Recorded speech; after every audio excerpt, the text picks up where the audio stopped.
So we're joined now by Natalie Wills, who's the senior manager of the National Team Development Program there for USA Lacrosse. Natalie, this is a gigantic weekend, kind of the culmination of what this program is all about. Watching these athletes have the opportunity to wear red, white, and blue at younger ages. How important is this weekend for the players who are selected to be part of these programs? Absolutely. It's huge. I mean, this is the culminating event. So to have them with our men's and women's senior national teams playing their counterparts from Ontario and the Haudenosaunee Nationals, it just really is a great celebration of the game and, having just a celebration of just being able to play this sport and being all together and healthy and representing USA Lacrosse, which is just in a great position right now with our rebrand and the women's national championship happening world championship, next summer, and then, culminating events after that. Yeah, and you mentioned the run-up here, and it's been a unique run-up because you launched this program back in 2019. I had a chance to see some of these players in action, and their players were now seeing commit to major universities that were playing as part of those programs. But then you didn't have it in 2020. As we all know, a pandemic hit the world. What did you try to figure out in the process of going from 2019, the first year, to now the second time you've done it, but there was a year in between? Sure. One of right off the bat, some changes we made is we went from U17 and U15 to U18 and U16. That better aligns with World Lacrosse's U20 discipline, and it also gave some of those athletes on the older end who might have missed out in 2020 a little bit more time for eligibility. But yes, it has been really great to see not only our athletes that were on the team in 2019 and their incredible careers and where they've committed to play, but then the new athletes that have made the team this year and where they've already committed just in, since September 1.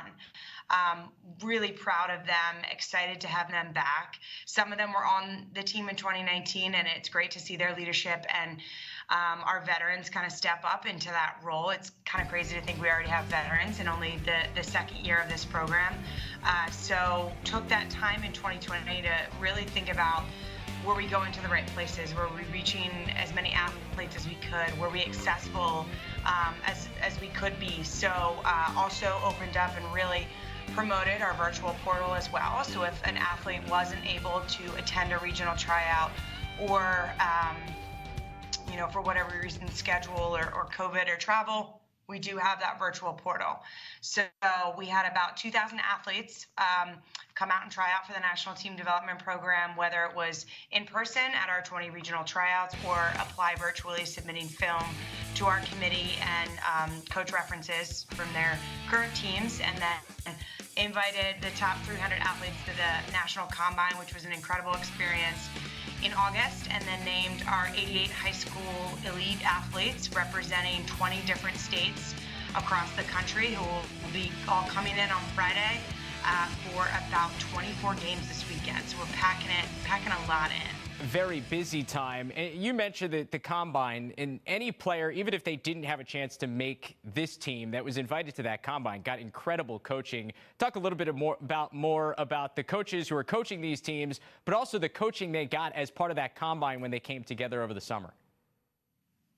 Sure. It's such a privilege to work with these coaches, and we really try and get to know new faces that might not have worn the red, white, and blue, but to have former national team athletes and coaches out there mentoring our, future USA is just, they're really, it doesn't get any better than that because they've walked the walk, they've worn the USA across their chest, and they can speak to that and are extremely inspirational for our athletes. So at the helm on the men's side for our U18 team, we have head coach Stephen Brooks. And then for our U16 team, Adam Gittleman and Jamison Colster. And then on our women's side, which was also great to have them back, we have Lauren Schwartzman-Skelchak. I always go by their maiden names because that's how I knew them as players.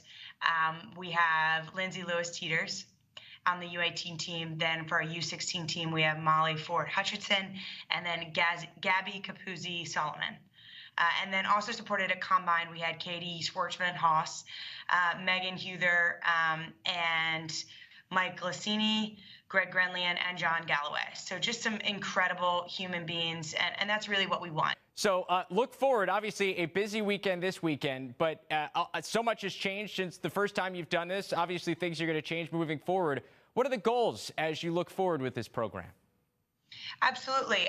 One of the biggest changes this weekend is we have invited the Haudenosaunee national team, so their development program. So we've really kind of expanded this international competition at the end. In 2019, it was just USA versus Team Ontario. So we've added a third competition. Ultimately, would love for this to be an international, sort of cup. The Brogden Cup is an incredible foundation that's been able to support this and represent, this Canada-USA competition, which is also going to be represented at the senior level with Team Canada coming.